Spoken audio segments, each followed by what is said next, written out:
नमस्कार मेरे प्यारे साथियों। स्वरूप दर्शन के भीतर आप सभी मेरे प्यारे भाई और बहनों का बहुत बहुत स्वागत है, अभिनंदन है। आज का हमारा विषय है कि हम जो भी कार्य करते हैं, हम जो रात दिन मेहनत करते हैं अपने सपनों को पूरा करने के लिए, तो फिर हम उसमें सफल क्यों नहीं हो पाते हैं। और यह बात मैं सभी के लिए नहीं बोल रहा हूँ। जैसे हम भला करना चाहते हैं, हम सेवा करना चाहते हैं, या जैसे कोई बिजनेस हम करना चाह रहे हैं, पर हम परेशान हो जाते हैं और हमारे मन के अंदर जो उमंग होती है वह लगातार बनी क्यों नहीं रहती है, और कई प्रकार की शंकाएं हमारे मन में रात दिन चलती रहती है।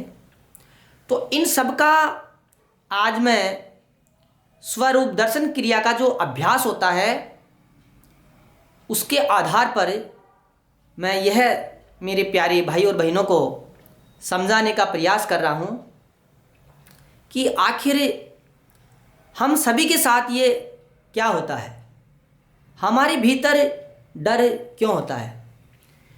मेरे प्यारे साथियों,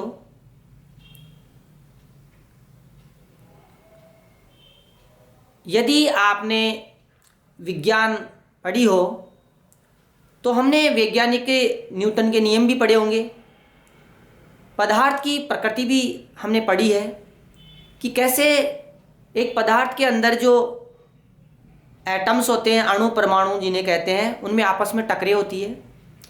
तो ये पूरा जो भौतिक जगत जो हमें आंखों से दिखाई देता है, इसके अंदर लगातार आकर्षण और प्रतिकर्षण बलों के कारण ये सब चीज़ें प्रकट हो रही है, सुरक्षित हो रही है और फिर परिवर्तित हो रही है।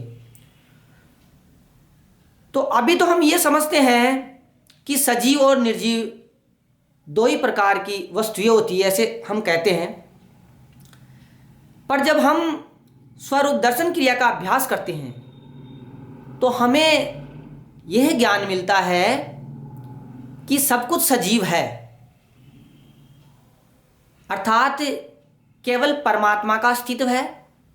वही शक्ति पत्थर के रूप में प्रकट हो रही है और वही शक्ति इंसान के रूप में प्रकट हो रही है। इसलिए यदि हमारे सामने कहीं भी कोई बुरा होता हुआ दिखाई देता है तो उसका जो वास्तविक कारण है वह हम स्वयं खुद होते हैं। क्योंकि हमारी जो ये आंखें हैं, ये कान है, ये पूरी जो रचना है, ये जितना प्रतिशत विकसित रहती है उसी के आधार पर ये चीज़ों को देखती है, समझती है। इसलिए हमें साधु संतों से भी हमें ये ज्ञान प्राप्त होता है कि हमें क्रोध नहीं करना चाहिए। कोई हमारा अपमान करे तब भी हमें उसका सम्मान करना चाहिए। तो इसके पीछे का विज्ञान क्या है? इसके पीछे का विज्ञान ये होता है कि जैसे कोई व्यक्ति खराब है और अगर हम उसको खराब बोलते हैं तो वह ज़्यादा खराब होता है। क्योंकि ये चीज़ आप अपने ऊपर लेकर देखें कि जब भी मैं मेरी कोई कमी बताएगा, मुझे अपने हिसाब से चलाने की कोशिश करेगा तो वो मुझे बुरा लगेगा। क्यों? क्योंकि वो प्राकृतिक है बुरा लगना भी, और जो मुझे समझा रहा है मेरे भले के लिए वो भी प्राकृतिक है। फिर अप्राकृतिक क्या है? अप्राकृतिक केवल इतना ही है कि जो भी अनुभूति हमें होती है यदि हम उसे स्वीकार नहीं करते हैं, अर्थात हम अच्छाई को लेना चाहें और बुराई को नहीं लेना चाहें, यह अप्राकृतिक है। जैसे हम भोजन करते हैं तो हमें स्वाद आता है, तो यहाँ तक तो ठीक है, पर हम चाहे कि ये स्वाद लगातार बना रहे तो फिर हम एक कामना में फंस रहे हैं। तो हमें बुरा लगना, अपमान होना, ये सब हमारे मन की जो कामनाएं होती है उसके कारण होता है। और उसको विज्ञान की भाषा में हम ये बोलेंगे कि कोई पदार्थ अगर गति कर रहा है तो वह करता ही रहेगा जब तक उसके ऊपर कोई बाहरी असंतुलित बल नहीं लगेगा, क्योंकि संतुलित बल लगेगा तो वह क्रिया संतुलित होगी, तो फिर हमें परिवर्तन दिखाई नहीं देगा। और अगर परिवर्तन दिखाई नहीं देगा तो फिर हमारे अस्तित्व को खतरा हो जाएगा। इसको और गहराई से मैं समझाने का प्रयास कर रहा हूं। जैसे हम ध्यान करते हैं एक जगह बैठकर, तो अगर हम केवल ध्यान ही करेंगे तो फिर हमारी ये इंद्रियां धीरे धीरे अप्राकृतिक होने लगेगी, खराब होने लगेगी। हाथ पैर आंखें ये धीरे धीरे काम करना बंद करेगी।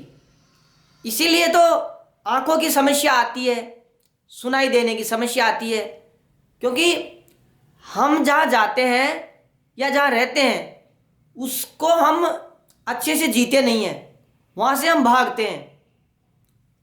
जैसे मैं भी नया मकान बना रहा हूँ, तो बनाते वक्त तो मेरे मन में ये रहता है कि इसमें मैं बहुत खुशी से रहूँगा, और जब मकान बन जाता है तब मेरे मन में दूसरी प्लानिंग आ जाती है।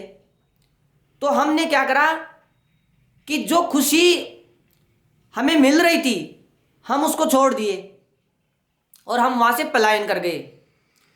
इसलिए ये पीड़ा होती है।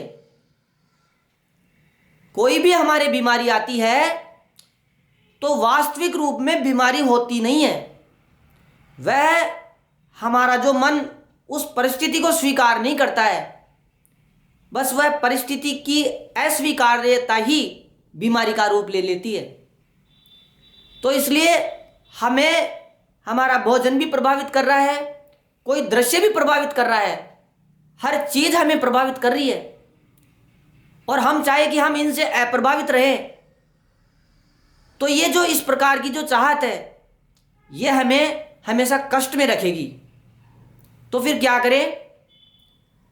कैसा भी दृश्य हो, आपके सामने कैसी भी घटना घट रही हो, यदि आप स्वरूप दर्शन क्रिया का अभ्यास करते हैं तो आपको उस घटना को देखना आएगा, क्योंकि फिर आपकी चेतना ऊपर उठती है, आपकी बुद्धि विकसित होती है। तो आपकी जब आंखों में प्राण शक्ति आती है पवित्र, तो फिर आंखें निर्मल होने लगती है, क्योंकि मन निर्मल जैसे ही होगा तो पूरी रचना निर्मल होने लग जाएगी। तो फिर हमारे मन में खुद के प्रति जो घृणा के भाव रहते हैं, ईर्ष्या के भाव रहते हैं किसी से भी, वह धीरे धीरे प्राकृतिक भावों में बदलने लगेंगे।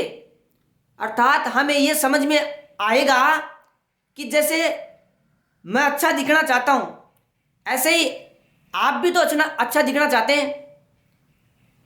और आप और मैं कौन है? हम दोनों ही प्रभु की संतान हैं। तो हमें यहाँ पे कैसे रहना है? हमें एक दूसरे की सेवा करनी है, एक दूसरे की सेवा करते हुए इस जीवन को जीना है। हमारे हाथ में केवल जीवन को जीना ही है।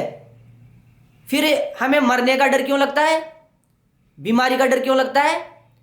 क्योंकि हम जीवन को पकड़ना चाहते हैं और पकड़ना असंभव है। क्यों? क्योंकि जीवन तो निरंतर बह रहा है और हम वहीं खड़े हो जाते हैं। बस यह है मुख्य कारण। अभी मैं नेक्स्ट वीडियो में इसको और गहराई से समझाने का प्रयास कर रहा हूं। धन्यवाद।